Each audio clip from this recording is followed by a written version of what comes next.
Hi, I'm Josh. I was born in poverty-laden Flint, Michigan to a blue-collar working family. I went from pulling weeds, washing dishes, and delivering pizzas to building a small business doing over $150,000 a month. I sold it and moved to Costa Rica with my wife and 4 kids. And on this podcast, we explore the secrets and the strategies that I used to win. Building your business is one of the hardest things you will ever do. So let me finally help you automate, grow, and someday sell your company. Okay, we're recording. Keith, how are you? Very well. How are you, sir? Let me get my... Okay, I got my other little camera. What's up, camera? Look, Keith Kalfas. We're chatting. Actually, we're only like an hour, less than an hour away from each other, but we don't even have to like drive. We can just Skype it, even though Skype was being annoying for a few minutes, right? Yes.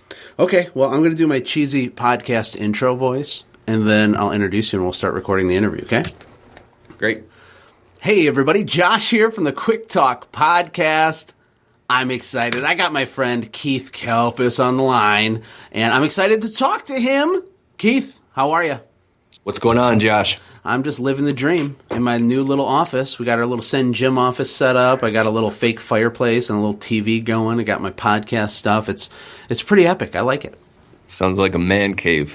It's a man cave for sure. You're the guy with the man cave. Look at this thing behind you. I know the people listening to the podcast can't see it, but I'm actually making a little video of this podcast. And where are you? Are you gonna like build a media empire in your basement or something? Actually, yeah. I got a studio room downstairs with sound foam padding. That's probably why it looks cool like that. It's just something you might see in a studio, and studio lights and a green screen, a black screen, a white screen.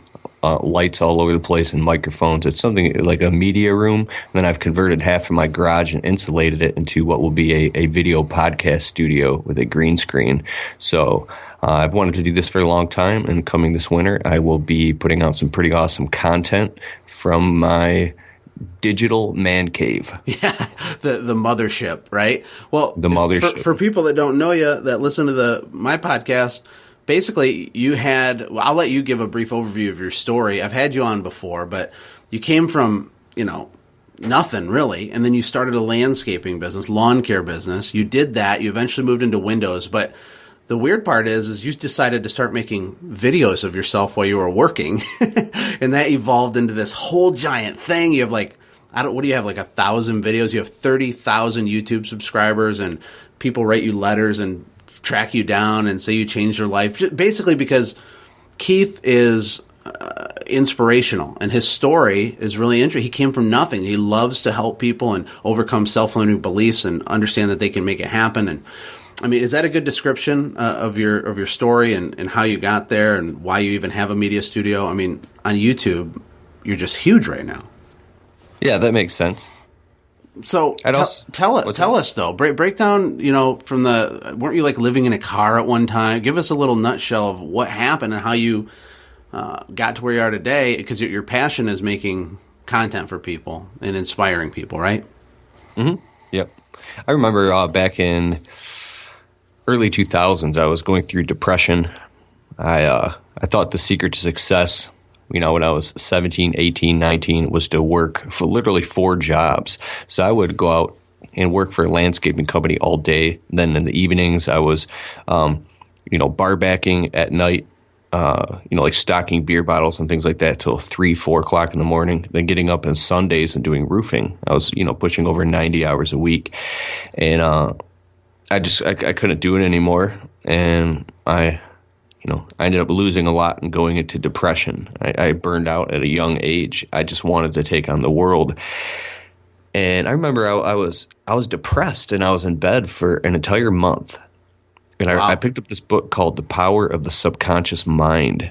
And it was an old book. I used to take every paycheck and I would go to the used bookstore and I would buy books, because the people around me at work and anybody else I knew, or friends or family, were talking about nothing but the same old rhetoric.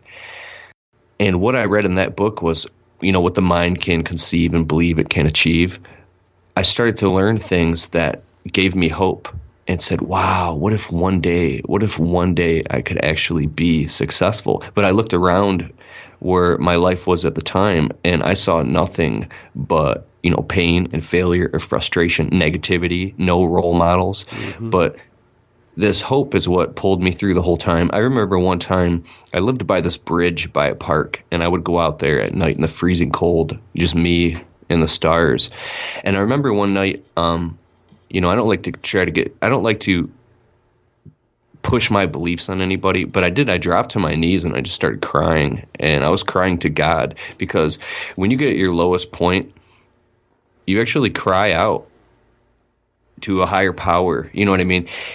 I totally know what you mean. I mean, you reach a breaking point. You can't just work 100 hours forever and not get out of the hole and still not have enough to do what you want. And weren't you surrounded with being around all that negativity? I mean, even businesses listening to this might have a circle of friends or people they spend too much time with that aren't speaking life, into their life. They're not building you up. They're not someone you can share your goals with, because they're just going to be negative about it or shoot them down. And for you, it was, I guess, the books that really opened your eyes to some other possibilities, right?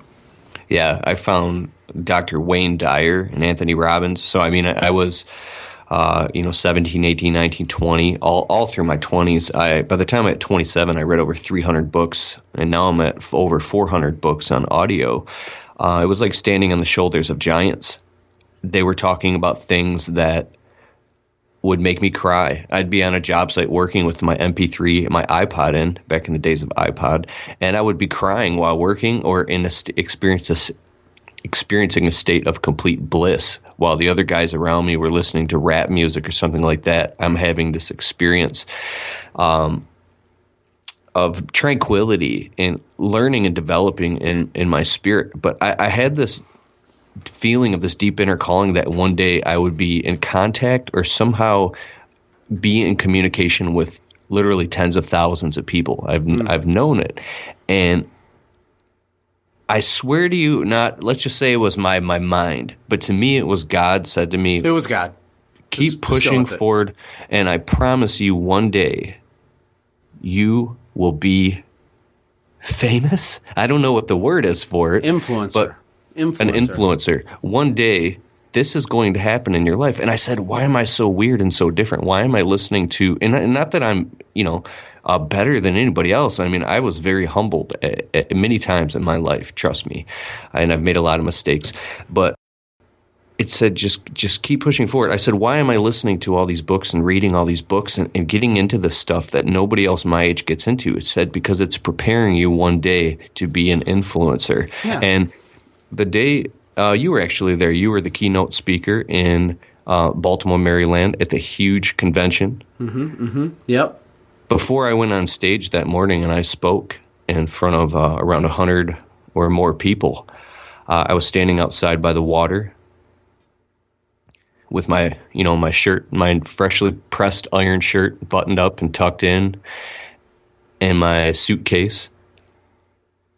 It was early morning. I mean, I dropped to my knees on the steps outside of that hotel, that conference center, and I started bawling my eyes out. And literally my hands were up and they were shaking, and I was going, thank you, God, thank you, God, thank you, God. Like it was almost like being in church. It was this amazing revelational experience. And I was sobbing and crying. And when I stood up like a soldier. It was like, go get him, Kelphus. That's all. The way I see you, Keith, is you're a square peg, and you've been trying to find a square hole. And YouTube has allowed you to be you. And look, some people get it, some people don't. But the people that connect with you is very, very ravenous. Like, people really get a lot of value out of you. They're loyal. It's crazy. I've seen it firsthand. I mean, really. And in our industry, we're a highly fragmented industry, service industries in general, I mean. Highly fragmented. There's not a lot of places people congregate, but you've built this little tribe of people all trying to make themselves better and do it. And I want to go back to books for a second, and then we'll talk about the customer life cycle and some of the things we talked about earlier today. But books are fascinating to me because we undervalue how epic books are. Because you go to Barnes and Noble, and there's 50,000 books, and you walk through and you're like, oh, there's one, there's another one, and you see one, and you're like, The Secrets to the Known Universe. You're like, it's $15. You're like, it's $15. I'll wait till it's $10. Or you see a business book. It's like how I literally conquered the world in business starting from nothing with no help, and here's the 3 keys to do it. And we're like, well, it's $18. I don't know. Are you crazy? Like, books are an entire person's life experience condensed down. Like, hey, this is all my pain and suffering laid out, and you can avoid like all these mistakes. You can learn all this stuff for a few bucks. I mean, it's crazy. We take it for granted. The internet, everything's available to us. And that's why I always say we have a major increase in knowledge in this day and age, but we don't have an increase in wisdom. People don't understand the difference between working on the right things in their business and seeking out the right types of knowledge and just consuming content in general. I just think books get a bad rap. I'm an audio guy too. I like audiobooks. But what are your thoughts on that? I mean, how important were those 300, 400 books you read to get you kind of where you are? I mean, you got a nice business now. You're doing well. You just got a new place. You got your studio. You got your YouTube subscribers. You're having fun. You're speaking. You're traveling. You're actually going to be on the cover of Turf magazine, I heard somewhere. Like, if you already were, you're going to be soon. That's cool. That's awesome. And this is just the beginning, right? Look how young you are. How big of a role did those books play in your life? Monumental. I learned something from one of a leader that I follow. His name is Orrin Woodward. He's actually from Michigan, and we cleaned his windows. The guy is a multi-millionaire, a leader, a mover, and a changer, and a shaker. And he said something. He said, like, if you don't think you need this book or to spend $7 on a book, that's the exact reason why you need it, because you don't think that you need it. And I started to learn that my ego is saying I don't want to spend $15 on this book, or I don't want to listen to this audiobook or I'd rather listen to music. But my higher self knew in what when you start listening to people that know more than you, they're wiser, they've been through it in life. And step one is realizing that there actually are probably people out there that possibly maybe do know more than you. Like, the older I get, the more dumb I realize I am. The more I realize how much I don't know. And a lot of guys just think they couldn't possibly learn something that would be that valuable to them. They're wrong, but they believe that. I believe one of the smartest leaps that I've taken was the ability to realize, like, you got to pay to play. The night before last night, Brendan Burchard is one of my favorite online leader entrepreneurs. He's a New York Times bestselling author, and his training programs and academies are very expensive. One was $1,100 or $1,200. He sold it for half off 2 nights ago. It was $497, and then there was a $100 upsell. And it's about leading and influencing and how to structure speeches and how to communicate with your audience. It's very in-depth training in what I'm learning how to be better at, which is a communicator online. $500. Actually, I told my wife about it. Hey, I just dropped $600 on this program. She's like, "What?" I do that stuff just to get a reaction, and it's fun. But then, literally within 3-4 hours into the program, I'm like, "Oh my God, this is worth tens of thousands of dollars," because here is somebody who's a multimillionaire New York Times bestselling author who is actually condensing his wisdom down into a course that I can take in bite-sized chunks at my own pace. Mm-hmm. You would have to pay somebody like that $50,000 for them to personally sit down with you and consult you through your business. That's right. Spending money on an education, like I just paid off my student loans last week. Me and my friends, nothing against college, but my friends that are entrepreneurs, they say, I didn't learn anything in college that helped me in my real life. But now we have this explosion of information and authors and leaders and experts coming out and putting together online courses or books, or you could always buy books or audio programs.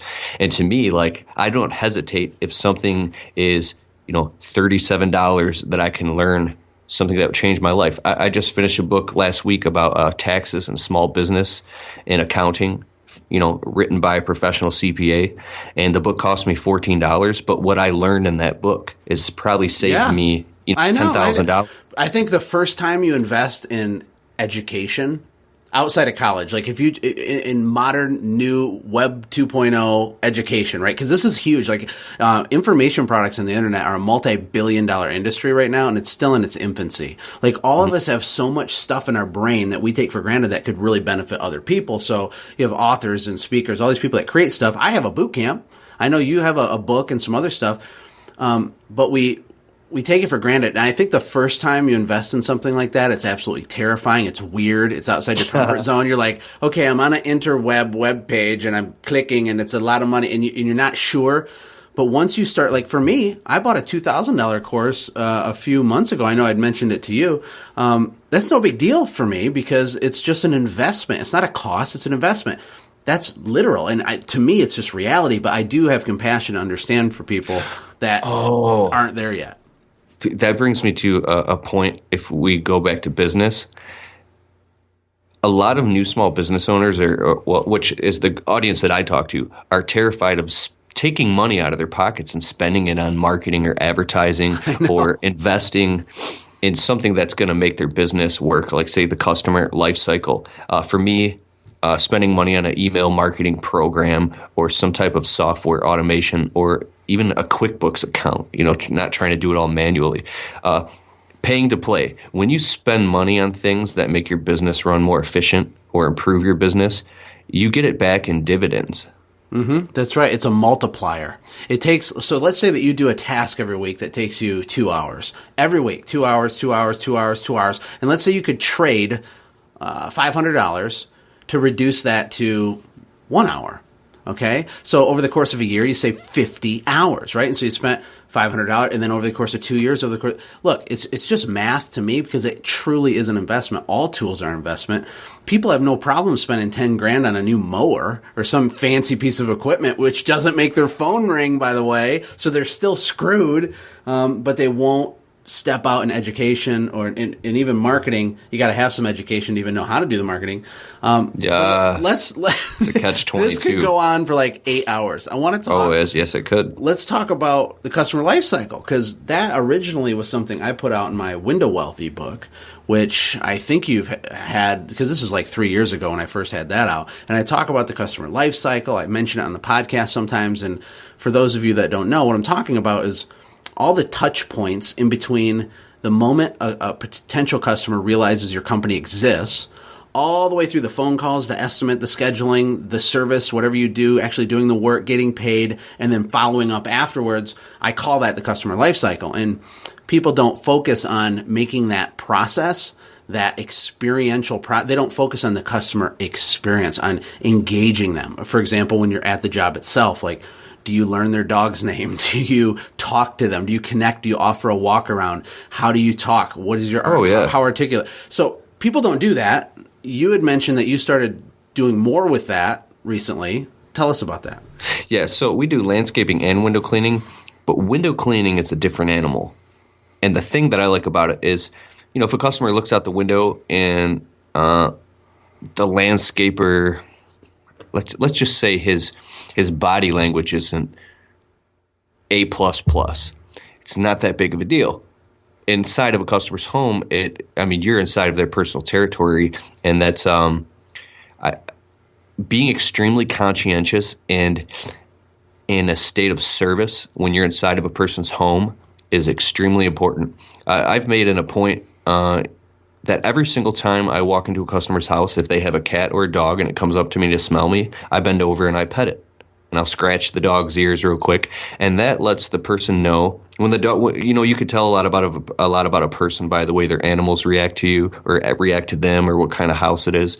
You get all these senses when you walk in the house, but that lets the person know that I'm a trustworthy person. They're in good hands. I just scratched Toto, and what I do when I walk in the house, I introduce myself. Hi, my name is Keith. You hired us from whatever. Google, Angelus, whatever it is. I'll be on the inside cleaning. This is Alex. I'll introduce to the guy who works for me. He'll be on the outside, and we'll be working simultaneously. What I'm going to do is walk around the inside. I set up expectations. Right. Boom. That's the key right there. You set expectations, which increases the perceived value. The customer feels like, oh, I understand what's about to happen. That's huge. Yes. I say, okay, what I'm going to do is what we call as a pre-trip inspection. As I walk around the inside, taking out all of your screens, I'll be checking for any existing scratches or scuffs or maybe, breaks in the wood or the molding or any tears in the screens. And if I see something, I'll point it out to you and I'll let you know. Another thing that we're doing now is if I sense the customer is a little bit of a tense person, I might show them my tools and be like, we use microfiber scrubbers and soft rubber squeegees with Dawn dish soap and vinegar. I put vinegar in my solution. And then the tool outside is called the water-fed pole. It's a very soft boar's head bristle brush. And the customer's like, okay. Or sometimes they'll be really overly interested. It's kind of weird. And I'll be like, but the important part is that you have a process. Like, you're repeating this right now. I know that you're actually using this because you're doing it you do it. I mean, it's part of your deal. And other companies don't do it like this. Wow. They might have a stripped down version of it, but those minds as a service provider is done by all the little things added together. Not one big event, not one liner that zings them. It's those little things at the end when you're done. That whole thing creates a lot of perceived value, and they're happy to write the check, right?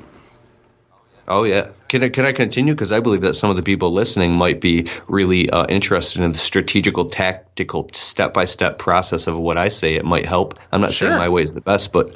Keep going. That's good.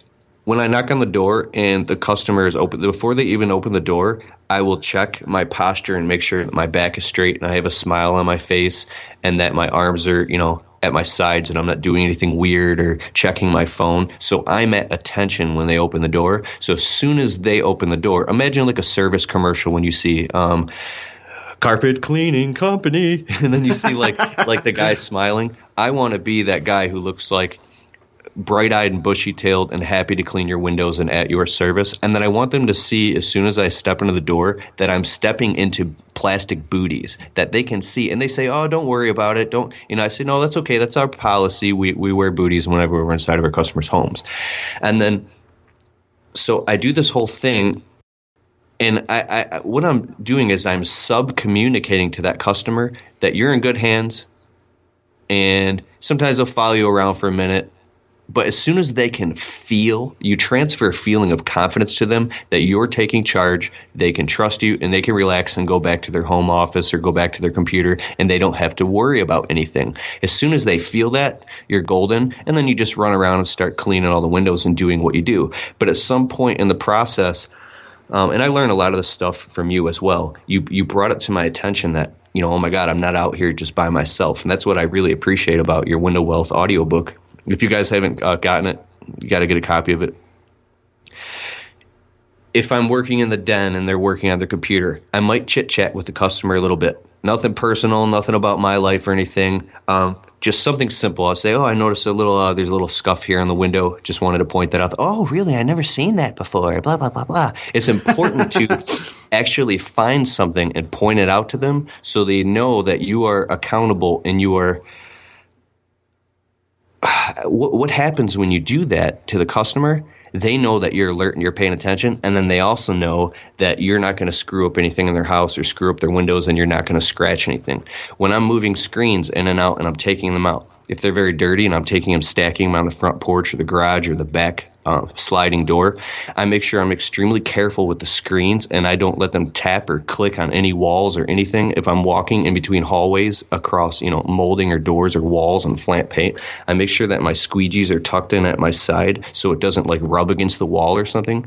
Because I believe that if there's like this trial time, if you do one little thing like smack a tool against a wall and cause a little scratch and that customer sees you do that, he or she could instantly, boom, you just lost a customer in that moment, and you're not even aware that they think you're a complete idiot, and I can't, I'm so conscientious of that. I got to stop you there because you're right. And the problem with losing customers is that you don't typically almost ever know that you lost them. Most people are not confrontational. They're not going to call you and say, hey, Keith, just giving you a call. Listen, you really embarrassed yourself last week. And next spring, we're not going to be calling you back. Just wanted to give you a heads up, be negative, and make you feel like crap about yourself. Like they're not going to do that. They just don't come back. And this speaks to the point of why I'm doing a training tomorrow night. Depending on when I release this, it's on Thursday, the 17th of November, but I'm doing a training talking about how to keep your customer base together, because people have a bucket, and the bucket holds all their customers. And there's holes in their bucket. And one of the holes could be not focusing on the customer life cycle, not providing good experience. Another hole could be never following up with them after you do stuff, which is the biggest hole. It's like a gaping, huge, gushing, water falling out hole. I'm going to teach on that and go into great detail on the science behind retaining your customers and the gratitude effect and all that stuff. And it's huge, because if you're losing 20 customers a month and you don't know it, because you have 500 customers and maybe you reach a point of scale to where you're losing people, and that amount of loss is equal to the amount of new business coming in, that's when a business will flatline. And if you're really small, you can still grow even though you suck for a while, right? Because you're getting new customer, and you eventually start to saturate where you're located, and then you peter off and you go flat. And some people stay there for like 15 years, like they get to $200,000-300,000 in revenue. They never go past that because their fall off is so high. And the customer life cycle and the gratitude, all the stuff we're going to talk on in the training, all of this ties into fixing that, right? Yes. I hope you can come on to that. I would love to have you in the live chat with your little emojis and all your hilarious comments. That would be awesome. Sure. Are you going to be able to hop on there? Yes, I'll be there. Okay, cool. I want to be real. I'm kind of known for being real in my videos and expressing my frustrations and anxieties and things like that. Sometimes when I'm in a customer's house and I want to do the multi-touch, which means, make sure you interact with them. Let them know, Mrs. Jones, your windows are clean. Everything looks good. Although all the screens are put back and cleaned, all the windows are closed and locked, all the blinds are put back, and everything looks good to me. But obviously, we're only human. I learned that from you. Would you like to take a final walk around to make sure we have met, or to make sure we meet or exceed your expectations? Stuff like that. Okay, then you go through that whole process, and then who would I make the check out to? And then when they're writing the check, you say, Mrs. Jones, our business, what I say is survives and thrives off of positive reviews on Google. If I send you a link, would you mind taking a moment to leave a well-worded positive review on our window cleaning page on Google? Can I text it to you right now in this moment, or email it to you? If you sit there and you tell them that and you ask them that with your whole heart, boom, and you pause and you hold that, now you're holding that customer accountable because they looked in your eyes and they said they would do it. And usually people who hire people to clean their windows aren't people with low standards. They're people that have integrity. I hired a service recently, and it's not any that I've talked about, and it was moderately expensive under a 6-month contract. Genius service. And a big perk of their service was getting automated positive reviews from customers. Well, emails are great. We all get inundated with a bunch of emails, but I'll tell you, nothing is more powerful than looking your customers in the eye in that moment when you've cleaned their windows and they're happy and they're handing you a check and asking them for a positive review. Our reviews have skyrocketed, and now we're the most positive reviewed window cleaning service in our entire city because of that one specific thing. And I always ask customers when they call, thank you for calling Kelfus Window Cleaning. This is Keith speaking. How can I help you? As soon as they start talking, they want a quote, I say, if you don't mind me asking, what website did you learn about our services? Oh, we found you on Google. Okay, where on Google? Your Google business page. And they usually say, you had more positive reviews than anybody else, or you had a bunch of positive reviews and nobody else had any reviews, and your reviews are positive, so we decided to call you because all these other people. Do you get what I'm saying? It's social proof. So when you're building that in intentionally and you're turning that machine, and then also at the same time, make sure you collect your customer's email address when you're talking to them. I do it over the phone. I have this little trick I do. I say, and your email address for confirmation, so I can send them a confirmation that will be at their house, Thursday morning at 9 a.m. Mm-hmm. And I always get their email address, and I log it into an actual window cleaning specific window cleaning client email account so I can email market to them. So there's all these different things. But here's the part that frustrates me. when you're busy as hell and you're stressed out and you're in anxiety and you're running behind jobs and your customer's working, can you really sit there like and bug and pester the crap out of them? Like you feel like they're like, okay, just clean my frickin' windows and get the hell out of here. It's like almost like when you go into the oil shop and they got 5 pages of documents. Okay, would you like your air filter? How about your lights? Let's do your wipers. Let's do this. How about this? Would you like the best oil? How about that? Can we get your email address? What about your phone number? What about your social security? You're like, you know what? I'm never coming back here again because you won't stop bugging me. And when I go to places and they're asking me all these questions like Harbor Freight today, I instantly say, and I come across as kind of I try to say it as friendly as possible, but I say I don't want to give out any personal information because I don't want you to market the hell to me. Excuse me, I'm getting excited. But unfortunately, in a very professional way, you have to become that company and build all that structure into the business. Am I going way too far here, man? No, it's fine. Look, your point's made. Your point's made. And okay. To answer your question, here's a great opportunity for me to do a little bit of teaching and coaching, okay? When you build systems in your business, you build them for the rule, not the exception. And so no system ever can never be violated. They have to be elastic. And so you use common sense. And so, for example, with baseball, you're a Hall of Fame baseball player. If you get on base, 300 batting average of 300, you're a Hall of Fame baseball player if that's your career batting average. So you're not on base 7 out of 10 times. It's all about the law of averages. Of course, I would never pester someone. One thing I teach in my boot camp too is how to mirror your clients. The way you talk to a 32-year-old attorney with a trophy wife, the language and the tone you use is different than a 4'11", purple-haired 78-year-old grandmother, right? You're going to talk slower to her to make her feel safe and comfortable. You got to do a little mirroring. But just because there's a weird anomaly and some guy's a jerk doesn't mean you don't build a system, doesn't mean you don't build a process, because had you not done that, you wouldn't have all those Google reviews we talked about, right? So, I get it. We've talked about a lot. We talked about books. We talked about how you read all these books, came from negativity, launched into your thing. You know what I love about you, man? Okay, so for those who listen, we become friends on a personal basis, and we're friends now over all these last 3 years. And Josh has actually personally coached me through my business a couple times in coaching sessions. And what I think is so great about him is I'll come at him with this black-white dramatic scenario, and then he'll find a way to say, Keith, it's not black or white. There's elasticity. There's a gray area.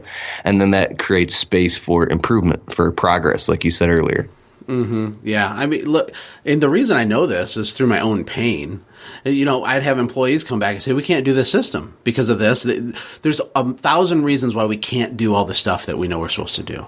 And so you got to find a way to usually do the stuff that you need to do. If you can usually do it, you're still going to destroy your local competition. Because look, if you just answer your phone, you're already in the top 15% of all local service providers. That's step one. Come on, you can do that. Step two, you do some of the things we're talking about. If you do a portion of what Keith talked about, this is so stinking simple. You're gonna crush everybody, because very few companies even think about this stuff, let alone execute on it. Yes. I make sure if I can't answer my phone in the environment for a customer so they can perceive professionalism, I won't answer the phone. If there's like, if I'm at home and the environment isn't right. So, because all you have to do, go through and start calling companies off of Google or Craigslist, carpet cleaning, window cleaning businesses, just as a test. Good luck. Good luck getting an answer. If you do get an answer, hello. I love that though. That's awesome. Look, this is so easy to win at these things. Look, business is hard, but winning in this area is not that hard. It's not a big deal. We got to run, Keith. We could talk forever. I got to wrap it up here, but cool. I hope, I know you're really busy, but hopefully you can hop on the webinar tomorrow. It's, I think, the best one I've ever put together. I'm not trying to overhype it or be dramatic. It's really, really, really, really, really valuable information that can help any service company big time, because I think small business owners, you and me and everybody listening, we take simple things and we complicate them. We make all this so much more difficult than it needs to be. We overwhelm ourselves and numb ourselves. We don't have to. It's not that hard to grow a business if you can simplify, get some clarity. That's what I'm going to give on the training. If you want to sign up for it, everybody, you can go to sendjim.io/gratitude. That's Gratitude. the name of it. Yeah, the name of the webinar is The Gratitude Effect, the Science of Business Growth. And what I'm doing, this isn't conjecture and opinion and my thoughts. This is fact. The way that you emotionally connect with your customers, the strategy you can use to have a high repeat rate in your business, meaning they come back for more, they buy more stuff more often. You can control these levers in your business. You can control the levers, and it's not expensive. It's not a big deal, and it's totally overlooked by almost everybody. And if you have holes in your bucket, and you're great at Facebook ads and direct mail, who cares? Who cares? Your business will definitely still go flat when you reach that threshold where you're losing as many as you're getting. And that's what I want to help people avoid. So anyway, you can go to it. We'll be on there. The last one we had almost 2,000 lines of chat in the live chat. It was a lot of fun. It's a good time. It's about an hour long, and I think everybody will like it. And Keith, thank you for taking time in your man cave studio as well, of course. Yes. This is The Power of Gratitude. Is that the name of it? The Gratitude Effect. It's about the Gratitude Effect. Yeah, because, okay, when I express sincere gratitude to you, if I called you personally off this, said, Keith, listen, thanks for doing the interview. Super appreciate it. Okay, that's one touch point of gratitude. There's a little nugget that goes in your brain that triggers a dopamine high, and you're like, hey, I feel good that he likes me because I did that thing. And then what if I followed up with a handwritten note that came to you in 3 days, right? I said, Keith, again, man, I just value the relationship very much. That's a big deal, okay? And then let's say that a month later, I send you a $5 Starbucks card. I'm like, dude, Keith, I read this funny thing online. I thought of you. Here, buy a coffee on me, and blah, blah. The point is that we don't put any effort into managing the most important relationships in our life. And this isn't just about customers. It's about your employees, and it's about influencers. It's about the people that are the gatekeepers to all this other work you can get, to bury yourself with profitable work. We're not strategic. I'm not talking about being manipulative. I'm talking about being strategic and very intelligent with the way we manage these relationships. And it's not hard, and I'm going to break it down step by step on how to do it. Through the power of an emotion called gratitude. Can I close with one last thing? Yep. I'll make it quick. When I talk to somebody I haven't spoken to in a long time that I know, and they say, oh my God, I'm going through this horrible situation. My life is falling apart. This happened outside of my control. And you get off the phone with that person and you go, oh my God, I didn't realize how good I have it. Those are the moments when you're so thankful for that job, for that customer, for that window cleaning job, for your wife, for your kids, for whatever you have. And that thankfulness spreads like wildfire. And that's when you start getting all these tips from customers and you're like, oh my God, the power of gratitude. So, okay. It is. It's contagious. People crave it. They crave it on a conscious and mostly subconscious level, but it's very addicting. That's how you get referrals. Look, hey, we've talked for almost 40 minutes, Keith. You the man. I appreciate it. I can't wait. Are you going to have a podcast someday? What's going on with the pod? You got the same mic I got. That's like a fancy one, right? Nah, it's not that fancy. It's a cheap one, but it's a good one. Are you going to do a podcast? What's going on? Yeah. Yep. Okay. The Untrapped You've heard it podcast. here first. I actually have a podcast on SoundCloud. Yeah. Okay. Well, I'll find it and put a link to it in the show notes so people can check it out. Cool. All right. Thank you. Keith, we'll see you. Hey, thanks for hanging out, friends. And from all of us here at the Quick Talk Podcast team, we hope you loved today's show. We hope that you were inspired to become a doer and not just a listener. Apply what you've heard today in your own business and watch things change for the better. Lastly, remember that all the money in the world can't save your soul. Seek first the kingdom of God, my friends. We'll see you next time. For more information about the Quick Talk Podcast or Joshua's other businesses, visit our website, quicktalkpodcast.com. Have a blessed day.